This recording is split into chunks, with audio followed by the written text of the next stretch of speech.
Bonjour à tous et bienvenue sur ma chaîne.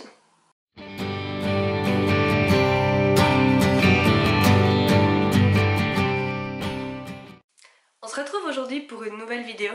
Comme vous avez pu le voir dans le titre, ce sera une vidéo littéraire. Et dans cette vidéo, j'aimerais bien vous parler de ce livre. Donc, Les Belles, écrit par Madame Clayton. Je suppose que son prénom, on le dit Daniele, mais je ne suis pas sûre. Quoi qu'il en soit, je vous le réécris encore une fois ici pour qu'on le voit bien. Durant ces vidéos littéraires, je vais plus ou moins toujours avoir la même structure, on va dire. Je vais commencer par vous dire quelques mots sur l'auteur en vous montrant une photo d'elle, ou de lui, hein, si c'est un auteur masculin. Je vais ensuite vous lire la 4e de couverture. Je ferai ensuite un très bref résumé, mais vraiment très bref pour compléter en fait la 4e de couverture, si besoin est. Et puis je terminerai par mon avis. J'imagine que certains d'entre vous ne seront pas forcément intéressés par voir toutes les catégories, c'est pourquoi je vous mets ici un minutage, enfin le nom des catégories, ainsi que le temps à la fin, les minutes à laquelle ça va arriver. Comme ça vous pouvez directement vous rendre au bon endroit. Voilà. Donc, on va commencer tout de suite par un petit mot sur l'autrice et je laisse la place à l'image. Danielle Clayton a grandi dans la Maryland, à proximité de Washington DC, où elle passait le plus clair de son temps, cachée sous la table de sa grand-mère, avec une pile de livres. Elle a été enseignante et documentaliste en collège, avant de cofonder Cake Literary, une entreprise dédiée à la défense de la diversité en littérature. Touchée très tôt par le virus du voyage, elle adore parcourir le monde.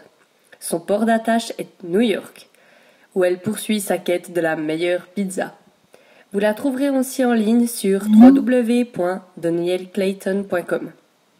Entre autres, Danielle Clayton est également l'autrice d'autres ouvrages, dont le fameux Tiny Pretty Things, dont le tome 2 sortira bientôt. Voilà, maintenant qu'on en sait un peu plus sur Madame Clayton, je vais passer à la lecture de la 4e de couverture. Ne souffrez plus pour être une belle.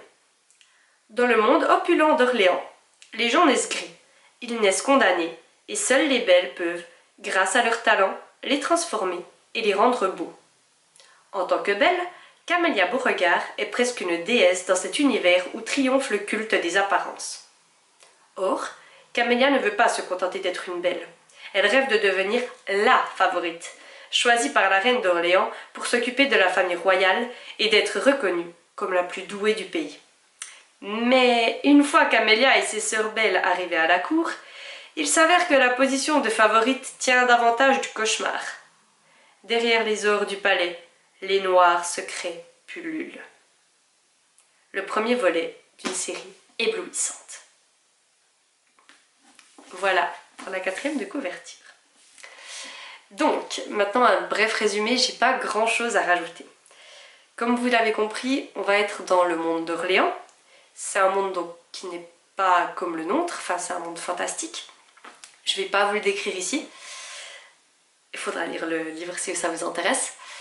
Je dirais que ce livre c'est également une dystopie. Si jamais vous ne connaissez pas la définition d'une dystopie, je vous l'affiche ici. Voilà. Et ce que j'ai beaucoup aimé, c'est donc qu'on va suivre... enfin non, en fait, c'est pas mon avis, j'ai pas le droit de dire que j'ai aimé. Mais donc dans cette histoire, nous allons suivre cette jeune fille, Camélia. Voilà, qui comme vous pouvez le voir est métissée, ce que je trouve très agréable d'avoir une fois un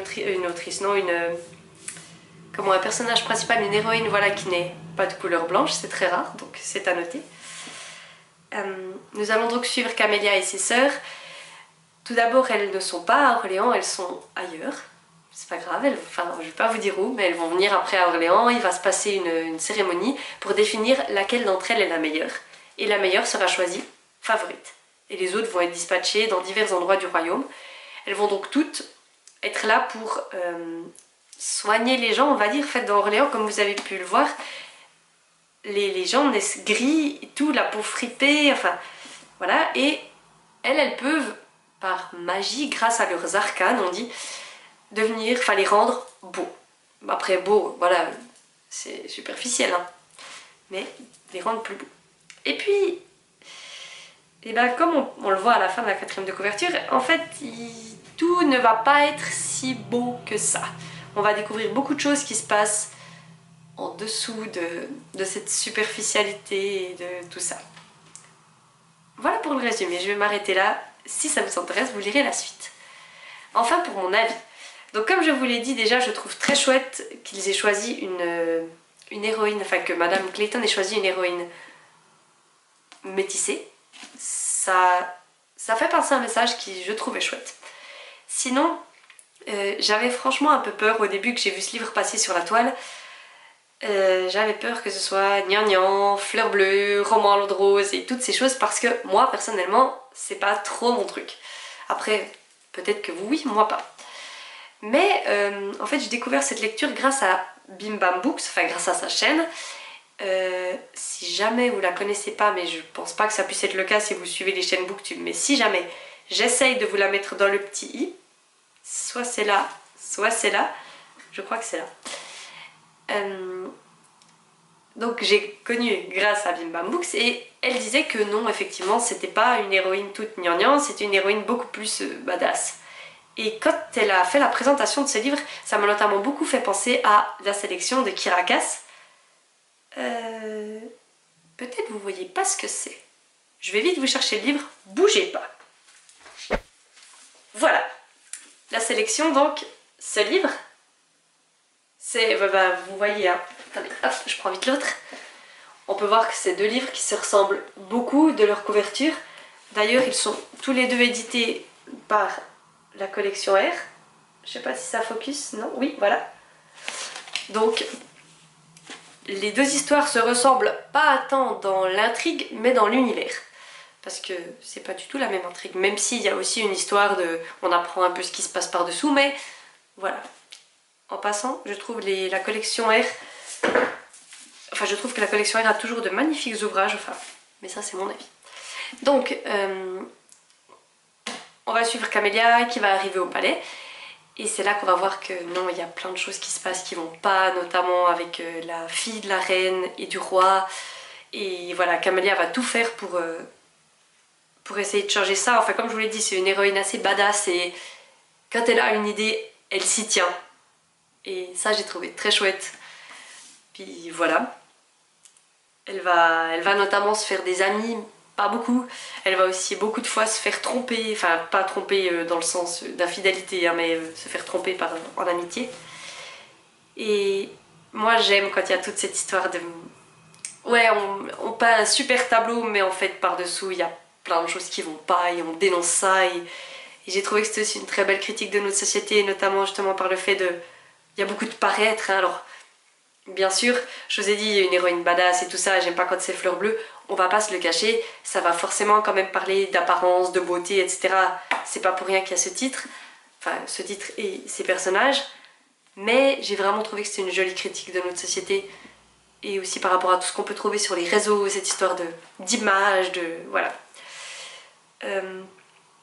Le deuxième tome est prévu pour 2019, en français donc. Je ne connais pas la date exacte, si je la connais d'ici au moment où je poste la vidéo, je vous l'inscrirai là, mais je crois pas la connaître. Par contre, il est déjà sorti en anglais, si jamais. Voilà. Moi, en tout cas, je vais le lire, parce que la fin du 1 laisse certaines choses en suspens, et j'ai envie de les connaître. Enfin, j'ai envie de connaître la fin, et j'ai vraiment eu... Enfin, ça a vraiment été une chouette lecture pour moi. Je peux pas vous dire que c'est le coup de cœur du siècle, mais c'était vraiment un page turner, j'arrivais pas à m'arrêter vraiment de le lire. Donc je me réjouis de lire la suite et je vous conseille vraiment la lecture si c'est le genre d'univers dans lequel vous avez envie de vous plonger.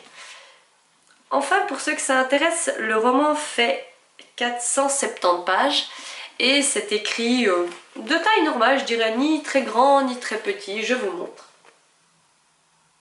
Voilà. Je crois plus ou moins avoir fait le tour des choses que j'ai à vous dire. En tout cas, j'espère vous revoir bientôt, soit pour une critique de livre, soit pour une toute autre vidéo. Si ça vous intéresse d'avoir un avis écrit qui peut peut-être être plus complet sur ce livre, je vous laisse en barre d'infos le lien vers mon blog. C'est de toute façon Manon Wolf. Hein. Et je vous laisse également les liens vers mes divers comptes Instagram si ça vous intéresse. Voilà. Alors à tout bientôt, prenez bien soin de vous. Allez, tchussli!